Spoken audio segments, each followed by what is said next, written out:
Mesdames et messieurs, chers compatriotes, j'ai presque tout dit, mais je ne peux pas terminer mon adresse de ce jour sans parler de cette affaire des diamants de Djaba qui alimente les réseaux sociaux ces derniers jours.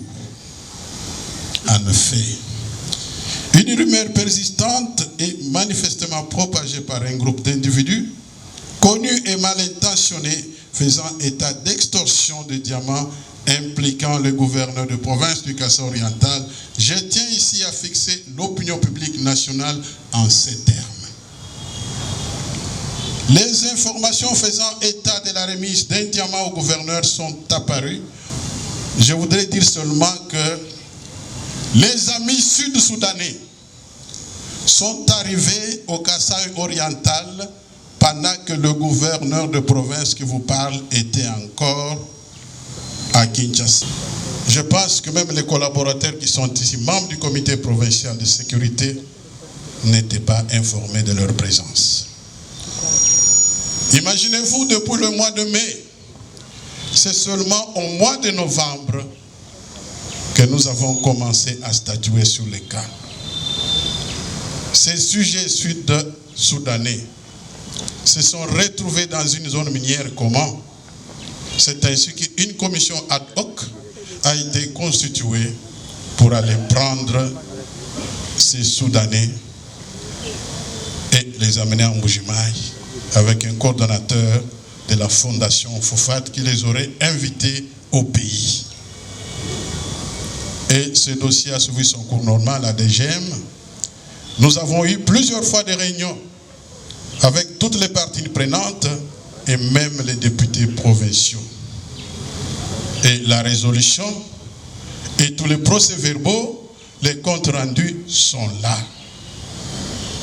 Il est étonnant de constater qu'après avoir traité cette affaire de manière transparente, que quelques individus se soient permis d'aller à Kinshasa déposer une plainte contre le gouverneur de province et les membres du comité provincial de sécurité.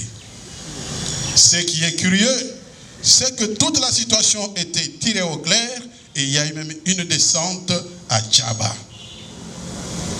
Pire encore, il y a des vidéos qui continuent jusqu'à aujourd'hui. C'est pour vous dire tout simplement qu'il y a des personnes mal intentionnées qui veulent ternir l'image du gouverneur de province et aussi du comité provincial de sécurité qui a traité cette affaire en toute transparence, en présence de toutes les parties prenantes. C'est donc un dossier faux. Jusqu'au moment où je vous parle, j'affirme cela. Et ils sont allés à la cour de cassation. Nous saluons cela, mais nous voulons que l'enquête soit menée et qu'une équipe descende ici en Mbujimaï pour se rendre compte de la réalité. Parce que, après instruction du dossier, nous avons trouvé que nos amis sud-soudanais n'avaient pas le droit de se retrouver dans une zone minière, d'autant plus qu'ils étaient détenteurs de passeports de tourisme, tout simplement.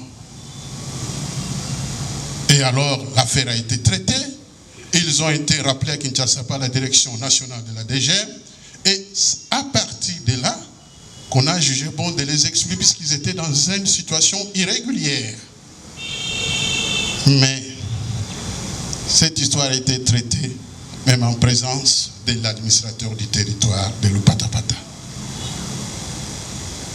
Vous êtes là, posez-vous la question. Ce jeune s'est même permis de dire qu'on lui a brandi les armes pour faire une vidéo qu'il avait faite pour démentir ce qu'il avait fait en premier lieu. Je demande à toute la population d'être très calme et sereine. Nous n'avons jamais ravi le diamant d'autrui et nous ne pouvons pas le faire. Le comité provincial de sécurité est là. L'affaire a été traitée en présence de tout le monde.